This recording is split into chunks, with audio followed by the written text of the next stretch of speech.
बड़ी जानकारी आप तक पहुंचाते वन नेशन वन इलेक्शन प्रस्ताव को मंजूरी मिल चुकी है। मोदी कैबिनेट बैठक में प्रस्ताव को मंजूर किया गया है।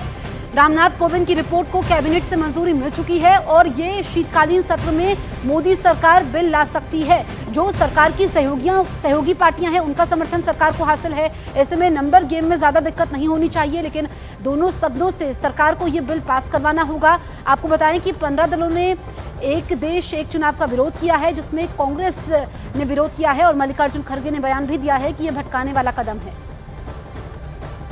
यूनियन कैबिनेट में माननीय प्रधानमंत्री श्री नरेंद्र मोदी जी ने एनडीए की सरकार ने वन नेशन वन इलेक्शन में जो हाई लेवल कमेटी की रिकमेंडेशंस थी उसको एक्सेप्ट किया है।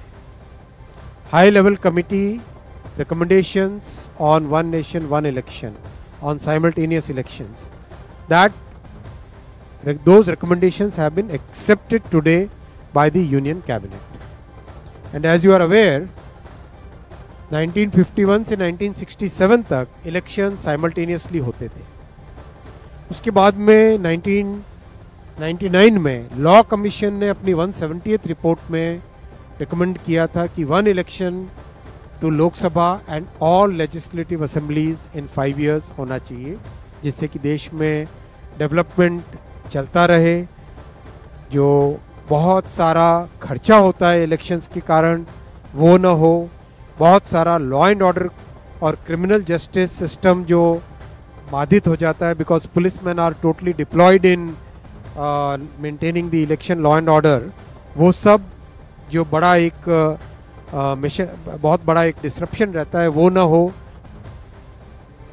वन नेशन वन इलेक्शन पर खड़गे ने बड़ा बयान सामने आया है। One nation one election practical नहीं है, ये मल्लिकार्जुन खड़गे कह रहे हैं। वन नेशन वन इलेक्शन चलने वाला नहीं है, ध्यान भटकाने के लिए ये मुद्दा बनाते हैं। हालांकि इस पर गिरिराज सिंह ने भी प्रतिक्रिया दी है। उन्होंने कहा कि कांग्रेस का काम ही यही है कि हर काम में बाधा डालना। ये देखिए, ये प्रैक्टिकल नहीं है और ये चलने वाला नहीं है। ये सिर्फ चुनाव जब आते कोई ना कोई कुछ मुद्दा नहीं मिल रहा उनको, ऐसी चीज़ें बात करने के लिए, इश्यू को डाइवर्ट करने के लिए वो बात करते हैं और इसीलिए और पूरे देश के लोग कोई मानने वाले भी नहीं हैं। तो मल्लिकार्जुन खड़गे को आप सुन रहे थे। कांग्रेस पहले से ही इस बिल का विरोध कर रही है और इस पर कांग्रेस की तरफ से यह भी कहा जा रहा है कि इससे पहले सरकार क्यों नहीं लाई। ये तीसरा कार्यकाल है मोदी सरकार का, 10 साल पहले से इसकी शुरुआत होनी चाहिए थी।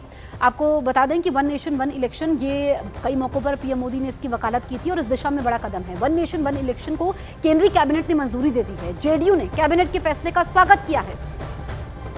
तो यहाँ पर जेडीयू जो कि सरकार की सहयोगी पार्टी है, इसने फैसले का स्वागत किया है। सरकार के सहयोगी दल सरकार के साथ है। एक एक करके सहयोगी पार्टियों के बयान भी सामने आ रहे हैं और सहयोगियों का साथ जो यहाँ पर सरकार को मिल रहा है, इसमें संख्या बल के लिहाज से भी सरकार को दिक्कत नहीं होनी चाहिए, क्योंकि शीतकालीन सत्र में ये विधेयक लाया जा सकता है जिसमें सरकार को इसे लोकसभा और राज्यसभा दोनों सदनों में पास करवाना होगा। हालांकि वो सरकार के लिए चुनौती जरूर होगा, लेकिन आपको बताएं कि जो 15 पार्टियां हैं उसने इस बिल का विरोध किया है, जिसमें कांग्रेस, आम आदमी पार्टी, बीएसपी शामिल है। तो अब आपको एक देश एक चुनाव से फायदे हम एक एक करके बता रहे हैं। 5 साल में सिर्फ एक बार चुनाव होगा, ये सबसे बड़ा फायदा है। दलों को जनसेवा के लिए ज्यादा समय मिल पाएगा। इसके जरिए चुनावों पर होने वाला खर्च भी बचेगा, सरकारी संसाधनों की बचत होगी। ये फायदे हैं एक देश एक चुनाव के। और जेडीयू ने कैबिनेट के जो प्रस्ताव को मंजूरी मिली है, इसका स्वागत किया है। सुनते हैं। को कैबिनेट की मंजूरी एक स्वागत योग्य निर्णय है।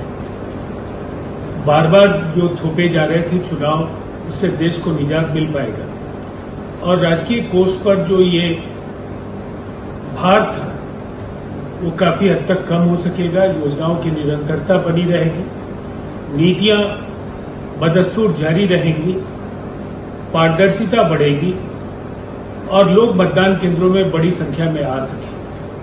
इसलिए ये एक ऐसा फैसला है जिसके दूरगामी नतीजे होंगे और देश को इसका व्यापक लाभ आने वाले वर्षों में मिल सके।